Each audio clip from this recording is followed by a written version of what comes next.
안녕하세요, 여러분. 옛글 속 인생 수업입니다.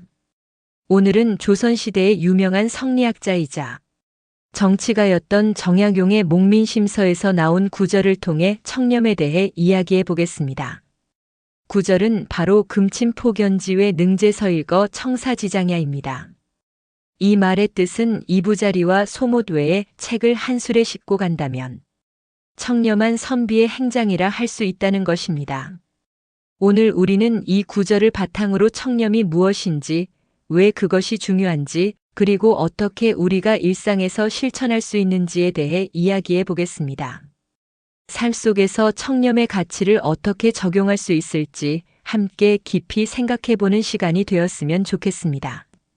먼저 청렴이라는 단어가 무엇을 의미하는지 살펴보겠습니다. 청렴은 간단히 말해 깨끗하고 정직한 삶을 의미합니다. 그러나 이것은 단순히 물질적 청결만을 의미하는 것이 아니라 마음과 행동이 일치하는 삶을 말합니다. 청렴한 사람은 어떤 유혹에도 흔들리지 않고 자신의 신념과 원칙을 지키며 살아가는 사람입니다.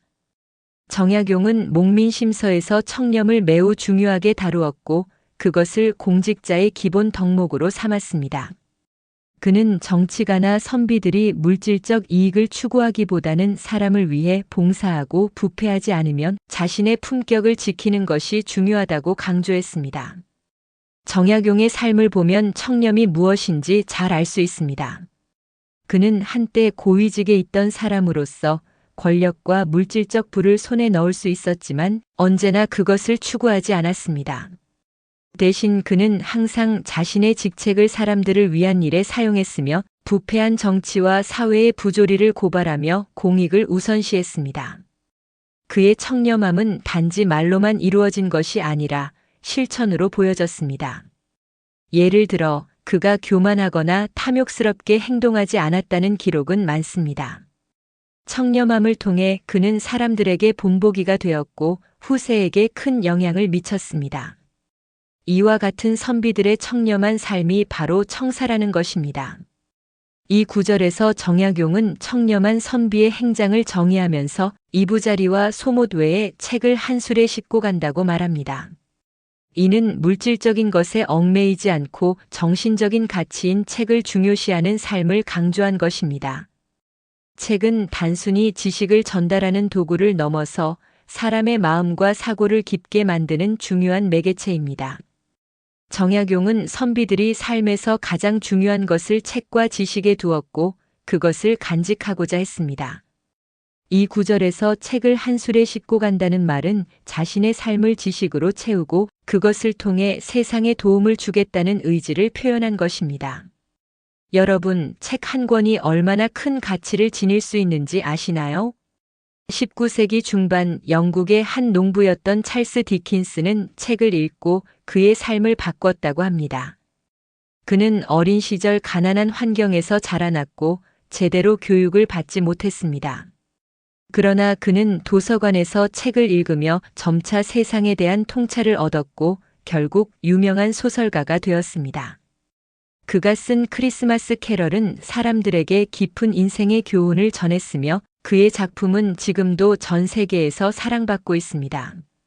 바로 책이 그에게 새로운 삶의 방향을 제시한 것입니다. 청렴한 선비는 이런 정신적 가치를 소중히 여겼고 그것이 그의 삶을 더 풍성하게 만들었습니다. 그렇다면 우리가 일상에서 청렴을 어떻게 실천할 수 있을까요? 청렴은 단지 높은 자리에 있는 사람들에게만 필요한 덕목이 아닙니다. 모든 사람, 특히 우리가 평소에 만나는 사람들과의 관계에서 청렴을 실천하는 것이 중요합니다. 예를 들어 직장에서나 가정에서 우리는 작은 일에도 정직하고 부정직한 행동을 하지 않도록 노력해야 합니다. 작은 부정이나 타협이 큰 문제를 일으킬 수 있습니다. 작은 것에서부터 청렴을 실천하는 것이 중요하다는 말입니다. 어느 한 마을에 선생님이 있었습니다. 그는 학교에서 매우 성실하고 정직하게 학생들을 가르쳤고 언제나 솔직한 태도로 학생들과 소통했습니다. 어느 날 마을의 유력한 인물이 그에게 돈을 주며 시험 문제를 유출해달라고 요청했을 때 그는 단호하게 거절했습니다. 이것은 제 양심에 어긋나는 일입니다. 저는 제 학생들에게 정직함을 가르쳐야 합니다. 그의 거절은 마을 사람들에게 큰 영향을 미쳤고 그 이후 학생들뿐만 아니라 마을 사람들까지 그를 존경하게 되었습니다. 그 선생님은 자신의 직업을 가르침과 청렴으로써 소중히 여겼고 그것이 결국 더 큰 인정을 받게 되었습니다. 이런 작은 실천들이 모여 큰 영향을 미치게 되는 것입니다. 이제 우리가 청렴한 삶을 실천하는 것이 왜 중요한지에 대해 생각해 봅시다. 청렴은 단지 도덕적인 이상에 그치는 것이 아닙니다. 그것은 나 자신뿐만 아니라 주변 사람들에게 긍정적인 영향을 미치고 더 나아가 사회의 발전에 기여하는 중요한 덕목입니다. 우리는 지금 이 시대에 살고 있습니다. 많은 사람들이 물질적 욕망에 빠져 살아가는 시대입니다.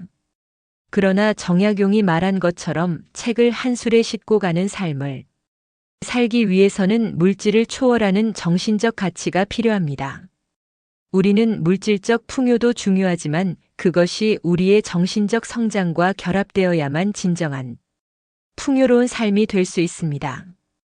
오늘 이야기한 청렴한 선비의 행장은 단지 고상한 선비들만의 이야기가 아닙니다.